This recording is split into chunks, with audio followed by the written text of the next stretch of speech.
Bonjour Grégoire, dis-moi, on en est où de l'ambulatoire en France aujourd'hui là? Pas très loin, ça augmente, hein. On est parti de 0% d'enfants spéciaux en 2014. Donc il y a vraiment un parcours à faire, il y a vraiment une éducation à faire. Du reste, toi, je sais que tu en fais beaucoup.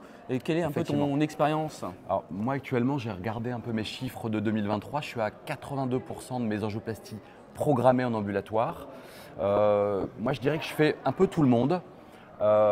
C'est pas tant la procédure, parce que je fais même des procédures extrêmement complexes, mais c'est vraiment parfois le patient qui demande à ne pas être en ambulatoire pour des raisons qui sont parfois uniquement personnelles.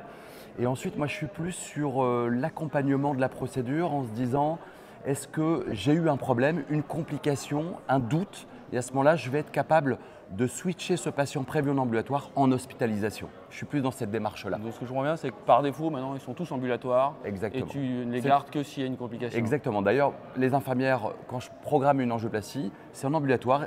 Si ce n'est pas en ambulatoire, je dois préciser à mon infirmière que le patient est en hospitalisation. D'accord, donc c'est vraiment un changement de paradigme. Là, on a Totalement. cité une très belle session, je trouve, sur l'ambulatoire, avec plein de topos passionnants, et avec un live in the box, avec une lésion complexe. Qu'est-ce que tu en as tiré, toi, de cette session, brièvement? Très clairement, je trouve que ça corrobore un peu ce que je fais. Ça me donne envie de continuer parce qu'on a vu que c'était safe, que c'était satisfaisant pour le patient, qu'il y avait donc, comme je l'ai dit, pas de complications, un gain économique important, hein. Bon, on l'a bien vu sur les différentes études. Voilà, donc tout va dans ce sens-là. Et en plus, les études nous montrent que même quand on fait des angioplasties complexes, si elles se passent bien, eh ben, il n'y a pas de problème, de complications, de problèmes.